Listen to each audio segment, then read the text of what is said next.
السلام علیکم، کیا حال ہے؟ ایک بڑی امپورٹنٹ ویڈیو میں نے کرنی تھی۔ آج کل جو طوفان بدتمیزی تھا، میں نے اس کی جلدی ویڈیو اس وجہ سے نہیں کی کیونکہ I don't want to jump to the conclusion. میں اس طرح کا نہیں کہ ایک خبر آئی ہے تو میں جب تک مجھے تصدیق نہ ہو جائے اور انشور نہ ہو جائے کہ یہ بات سچی ہے، میری کوشش ہوتی ہے اس پہ وی لاگ نہ کروں، depending especially on the topic also. اب جس طرح یہ قاضی فائز عیسیٰ کے خلاف یہ جو آج کل مہم چلی ہوئی ہے بیچاروں کی، میں بیچارے ہی کہوں گا کیونکہ یہ ہر جگہ پہ ذلیل و خوار ہو رہے ہیں اور انشاءاللہ اس محاذ پہ بھی ذلیل و خوار ہوں گے۔ کسی نے کیس نہیں پڑھا ایز یوزول، کسی نے نہیں دیکھا قاضی فائز عیسیٰ نے کیا بات کی ہے، اور جاہلوں کی طرح of course I mean to سے یوتھیوں کی طرح جو ہے نا ان پہ الزام لگا دیے۔ پر واٹ ڈو یو تھنک کہ یہ الزام جو ہے وہ آپ اسی طرح کا ثابت ہو جائے گا یا اسی طرح ہو جائے گا جو سلمان تاثیر کی واقعے پہ ہوا تھا؟ تو بھائی جان کلی اس کی بھی کھل گئی ہوئی ہے کہ قاضی صاحب نے ایکچولی کیا کہا تھا اور یوتھیوں نے جیو کا سہارا لے کے آگے کیا بات پھیلائی تھی۔ یہ صحافت ہے، یہ بہت اعلیٰ صحافت ہے جس پہ ایک آپ پہلے چنگاری پھینکو، لوگوں کو حلل حلل ہو جائے، ٹویٹر پہ آگ لگا دو، سب جگہ پہ آگ لگا دو کیونکہ توہین رسالت صلی اللہ علیہ وسلم کے معاملہ ہے، تو اس وجہ سے فوراً آپ اس کو کہو کہ جی دوسرے کو قتل کر دو بغیر تصدیق کے۔ میں یہ کہتا ہوں کہ جس نے اس قانون کی، میں بلکہ دعا مانگتا ہوں کہ جس نے خاص طور پہ اس قانون کا غلط استعمال کیا نا، اللہ تعالیٰ اس کو تو ایٹ لیسٹ جہنم کے کسی نچلے درجے پہ رکھے۔ کیونکہ جب میں نے اپنی یہ آنکھوں سے کانوں سے یہ چیزیں دیکھی اور سنی ہوئی ہیں، مجھے آج بھی یاد ہے کہ ایک بندہ میرے سامنے کہہ رہا تھا، اس نے کسی سے پیسے لینے تھے اور اس نے کہا تھا کہ تو مینوں پیسے دے گا یا تیرے اتنے توہین رسالت دا کیس پاواں میں۔ یہ ایک مسلمان کی زبانی میں نے سنا تھا میرے سامنے ان فرنٹ آف می۔ یہ ہیں مسلمان۔ اب قاضی فائز عیسیٰ کے خلاف کیوں کہ قاضی فائز عیسیٰ نے دم پہ پیر رکھا ہوا ہے پی ٹی آئی کی اور یوتھیوں کی، اور اس طرح نہیں رکھا ہوا کہ اس نے جان بوجھ کے قاضی فائز عیسیٰ نے رکھا ہوا ہے۔ بات اصل یہ ہے کہ آپ دم ہلاتے ہلاتے آئین کے پاس آئے تھے تو آئین نے آپ کے اوپر پاؤں رکھ دیا ہوا ہے، قاضی نے تو نہیں کچھ کہا، بلے کا واقعہ تھا۔ What do you think? آپ نے الیکشن نہیں کرائے اور قاضی صاحب کہہ دیں کہ جناسہ ہاں آپ نے الیکشن کرائے ہیں، جاؤ موجہ کرو۔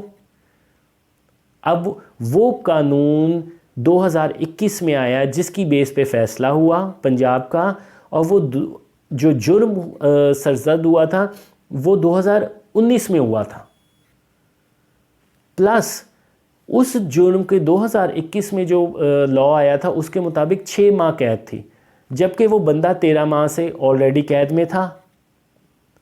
تو پھر آپ اس سے اندازہ لگائے وہ کیا کرے، وہ کہے کہ نہیں میں نے تجھے پھانسی دینی ہے۔ چلنا آئین کے مطابق ہی ہے نا، مسئلہ یہ ہے ہمارے یہاں پہ آئین کے مطابق نہیں چلتا، ہمارے جذبات کے مطابق چلتے ہیں۔ جب قانون ہے لولا لنگڑا جیسا بھی ہے، جیسی بھی ریاست ہے، سو کالڈ اسلامی ریاست ہے، یہاں پہ قانون کے مطابق چلیں گے تو چیزیں ٹھیک ہوں گی۔ جس کو نہیں پسند ہے وہ قانون تبدیل کر لے، سمپل سی بات ہے۔ اب یوتھی لگے ہوئے ہیں ٹویٹر پہ، ٹرینڈ چلائی جا رہے ہیں کہ قادیانی ہے، جبکہ سب سے بڑے قادیانیوں کی ایڈوکیٹ پی ٹی آئی ہوتا ہے۔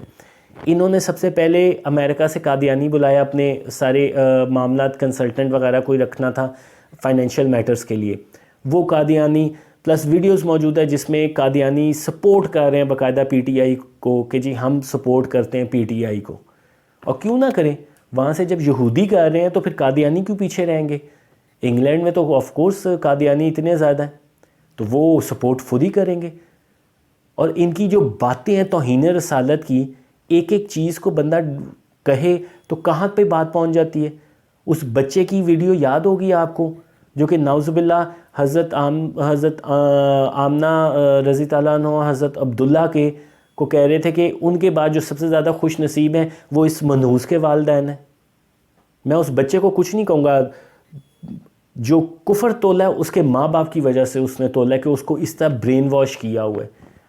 وہ جو باتیں جس میں وہ ایک مائی کہہ رہی ہے کہ صحابہ کرام ہیں جو پی ٹی آئی کے جو عمران خان کے ساتھی ہیں، نعوذ باللہ، ایسی گھٹیا اور نیچ سوچ. جگہ جگہ پہ کبھی امام مہدی بنا دیتے ہیں, کبھی نعوذ باللہ پیغمبر بنا دیتے ہیں, کبھی کہتے ہیں کہ جی جس طرح ایمان ہمارا مذہب پہ ہے اسی طرح ایمان ہمارا عمران پہ ہے. یعنی کہ یہ شاید مذہب سے دوری کی وجہ سے ان کی یہ حالت ہے. ادروائز میں سمجھتا ہوں کہ کوئی فقہ کی بھی بات کر لیں, اگر اہل تشیع ہو, اہل حدیث ہو, اہل سنت ہو, دیوبندی ہو, وٹ ایور جو بھی ہو, جو بندہ بھی اپنے بھی فقہ کے مطابق کرے تو یہ بندہ جو ہے نا یہ اس کو کوئی فالو نہ کرے. مجھے تو سمجھ نہیں آتی اہل سنت والے کیا ان کو نظر نہیں آتا کہ یہ طالبان کے کتنے بڑے سپورٹر ہیں؟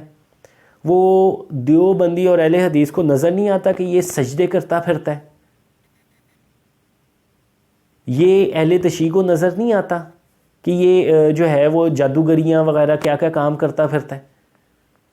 لیکن نہیں, سب کے مفاد جڑے ہوئے ہیں, سب نے پیسہ کمانا ہے, ایک پاپولس قسم کا دیوتا کا. پر آپ دیکھیے گا جب اس کا سورج غروب ہونا نا بالکل, تو تب دیکھیے گا سارے کیسے ادھر ادھر نکلتے ہیں. یہ سارے پیسے کے ساتھ جڑے ہوئے ہیں, کوئی ان کی لاجک نہیں ہے. لاجک اگر ہوتی نا تو جب ان کے ساتھ کچھ ان کے خلاف بولا جاتا ہے نا تو یہ کاؤنٹر آرگومنٹ دیں, پراپر آرگومنٹ دیں, نہ کہ یہ گالیاں دیں. ان کی ٹاپ فرام باٹم. اچھا یہ کیا سکھا رہے ہیں اپنے یوتھیوں کو کہ گالیاں دوسروں کو دو؟ جگہ جگہ ٹویٹر پہ کیا ہوتا ہے یہ ان کے گھر ہیں, یہ بندے ان کو چھوڑنا ہے. تو وٹ ڈو یو تھنک آپ لوگ بچ جائیں گے؟ کون کتنی دیر تک برداشت کرے گا؟ اور اب ٹائم آ چکا ہوا ہے, اب پٹواری بھی جو ہے دین دنادن آپ کو فائر مار رہے ہوتے ہیں, تو آپ کہاں پہ بچ کے جائیں گے؟ تو آگ سے اتنا کھیلنا چاہیے جتنا برداشت کر سکیں. اور میں نہایت افسوس سے کہہ سکتا ہوں کہ جو یہ ہم مسلمان بنتے ہیں جی پہرے دار, ہم ناموس رسالت صلی اللہ علیہ وسلم کی جو ہے وہ بڑے خدمت گار ہیں, تو یہ تو وہ, اور سب سے زیادہ اسی کو مس یوز کر کے یہ ساری فتنہ گری پھیلا رہے ہیں. میں حیران ہوں کہ پتہ نہیں یہ کیا قوم ہے, یہ پتہ نہیں کیسے عاشق رسول بنتی ہے جو کہ اللہ کے رسول کے نام کو اپنے ذاتی مقاصد, اپنے پولیٹیکل مقاصد اور اپنی ہیٹ پھیلانے کے لیے استعمال کرتے ہیں. پر دیکھ رہا ہے اللہ, آف کورس ہم غلط کریں, کوئی غلط کرے, میں غلط کروں, آپ غلط کریں, دیکھ رہا ہے کہ ہم ذاتی حیثیت پہ دیکھیں, آپ کے ذاتی حیثیت ایک سم تھنگ ڈفرینٹ میٹر ہے. پر جب آپ مذہب کو آپ فالو نہیں کرتے, آئی ووڈ اسٹل سے کہ دس از سم تھنگ ڈفرینٹ. پر آپ مذہب کو جب بدنام کرتے ہیں, مذہب سے کو تہمت لگاتے ہیں کوئی, دیٹس ویری مچ سیریس. اور جو عمران خان نے کیا ہوا ہے, اس نے روزہ مبارک کے اوپر وہ یہ انشاءاللہ اس کو لے کے ڈوبے گا, اور میری پوری دعا ہے کہ لے کے ڈوبے, کہ اگر اس بندے کو اس جگہ کے تقدس کا ان یوتھیوں کو نہیں خیال ہے تو پھر we don't need any person like this. تو آپ دیکھیں انشاءاللہ جس طرح باقی چیزوں پہ بھی یہ ذلیل و خوار ہوئے ہیں, یہ اس پہ بھی ذلیل و خوار ہوں گے, اور آنے والے دنوں میں اور ذلیل و خوار ہوں گے. یہ ڈیسپریٹ اتنے ہوں گے کہ اپنے آپ کو چکیاں کاٹیں گے, جو کہ عمران خان کی سخت میرے خیال میں حالت ہو چکی ہوئی ہے, اتنا وہ سٹھیا چکا ہوا ہے. انجوائے کیجئے گا. وی ول انجوائے اٹ اینڈ یوتھیا ول کرائی اٹ. اوکے, اللہ حافظ.